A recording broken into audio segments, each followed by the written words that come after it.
This is section 5.2. This is writing the equation of a line given 1 point on the line and the slope of that line. In a minute, I will do some examples of that. We're going to be checking our answer by graphing the situation and making sure that our y-intercepts from the algebraic work match the y-intercept from the graphing work. And if it does, that's a really good indication that it's correct. If not, there's a mistake somewhere. So before we get to using point slope form or the algebraic method, I want to review plotting points and using slopes, because sometimes we make a mistake and think about points as like a slope and vice versa accidentally. So just recall that when you have a point, the first value is your x value. Whoa, that's a weird x. And your second value is the y. So a point is one location on the coordinate plane. So when I see the point -2, 3, it means I need my x to be -2, which is left 2, and my y value has to be +3, which is up 3. So there's point A. Point B, the x value is -3, so that means I have to go on the x-axis left 3, that's where the negatives live, and then up 0. So there's B. C is at -2, -4. So my x is -2. That means I have to go left 2 from the origin. And my y value is -4. So I have to go down on the y-axis 4 spots to -4. Last but not least, D is at 5, 1. So my x is at +5. So I move to the right 5. And then y is -1. So I move down 1. So there's point D. So the first number tells you left or right because you're moving along the x-axis for the x-coordinate. The second value tells you up and down because that's the y value and that's the y-axis. You move up and down along that y-axis. Let's review sketching slopes. So we're going to sketch a line with a slope of -2 and a second line, another line, with a slope of 3/5, both through the point 2, 1. So let's plot our point first. Remember that a point is one location on the grid, so that's 2, 1 right there. And now in blue, I'm going to sketch a line with a slope of -2. That means -2/1. The top number is our rise, and the bottom number is our run. Remember, slope means rise over run.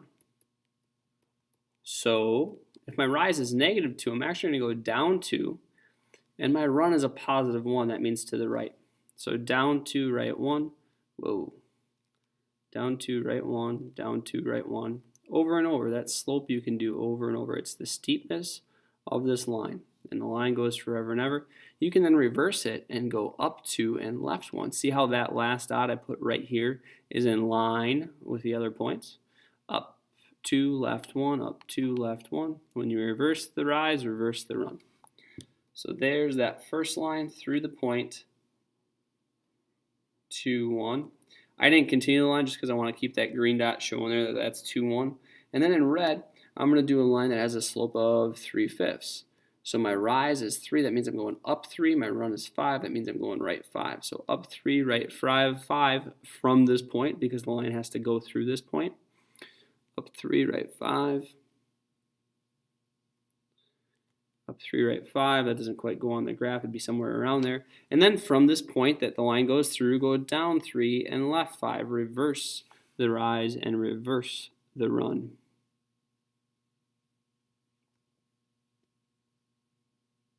Something like that. My eyes aren't that good anymore. I can't see exactly how many I'm counting. Take your time. I can't put the pencil down on here, it makes a big mark. So there's a quick review of plotting points and using slopes. So here's the deal. In the previous chapter, in this chapter, we're going to be given 2 pieces of information about a line.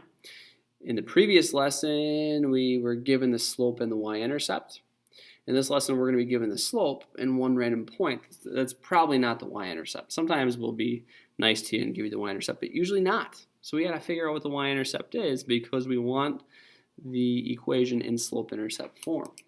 To do this, many people find, hey, when I'm given a slope and a point, I can use what's called point-slope form.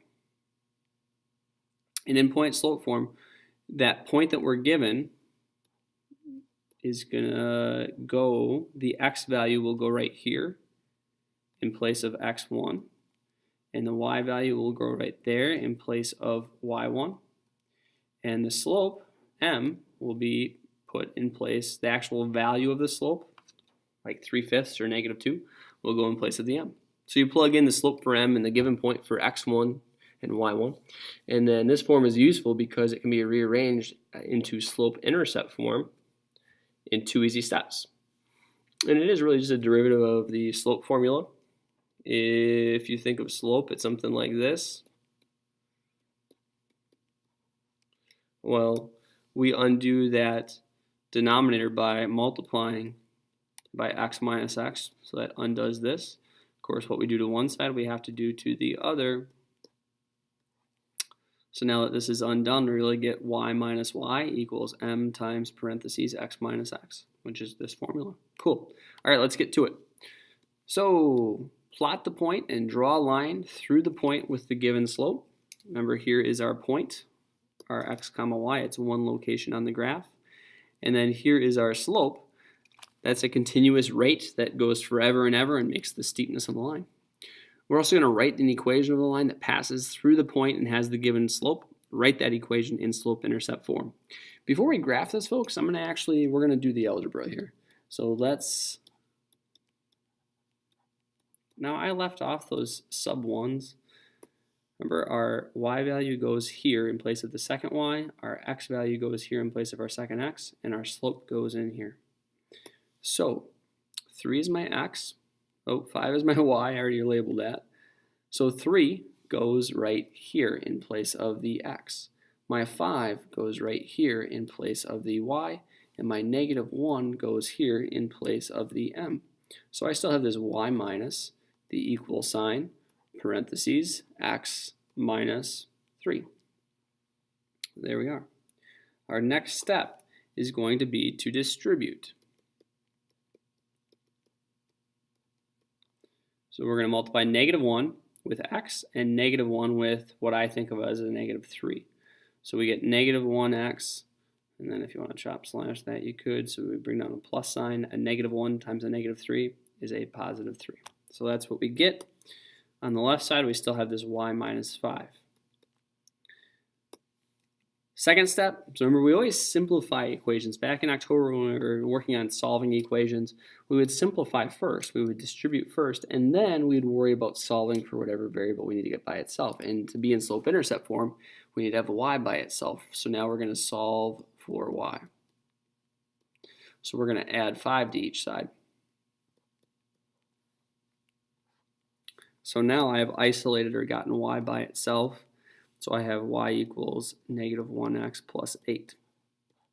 So if I have a line that has a slope of -1 and goes through this point, I think this is the equation of the line. It shouldn't surprise you that the slope is -1. They told us it was, so it should be there. But what we don't know is what the y-intercept is. And with this math, with using point-slope form and doing a little bit of work, we calculate that the y-intercept in this situation is 8. So let's graph the situation. We should get the same y-intercept. So we're going through the point 3, 5, right 3, up 5. And then we apply that slope of -1, which means down 1, right 1. Well, I'm going to do that for a little bit here. And that's actually not going to help me get my y-intercept. Our y-axis is right here. This is our x-axis. So instead of going down 1, right 1, I'm going to go up 1 and reverse it, but then I need to go left 1. Up 1, left 1. See how that dot fits in line with the other points? Oh, boom. Boom shakalaka. There's my y-intercept. Let's count it out. 1, 2, 3, 4, 5, 6, 7, 8. It's at 8, folks. Is that a surprise? Well, it shouldn't be. Our formula thought that our y-intercept in this situation should be at 8. Boom. Let's try another one. So here's my x, here's my y, here's my slope. Here's the formula. Substitute those values in for the second y, the second x, and the m. So that means -2 goes here in place of x. 6 goes here in place of y. 4 goes here in place of m. So we have y minus 6 equals 4 times x minus negative 2. Yes, folks, we have x minus negative 2. If a number over here is negative, you need to respect that. This is a negative 2, so a negative 2 went in here. Now, I'd encourage you to add the opposite here. So it's really x plus a positive 2, which means I could have, instead in that parentheses, I could have just written simply x plus 2. In fact, whenever your coordinate here using point slope form is negative, you really can just write x plus 2, or if it was the y that was negative, y plus the opposite of that number. So, for what it's worth. Next step, distribute. So 4 times x is 4x.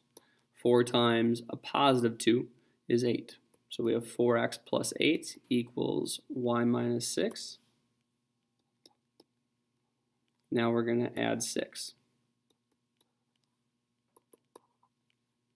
So I get y equals 4x plus 14.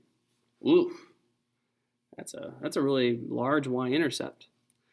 So let's check it. Let's go to, that can't be right. Let's go to negative 2, 6. That's right there. And now let's apply the slope. Let's go up 4, right 1. Up 4, right 1. Now that's not quite my y-intercept.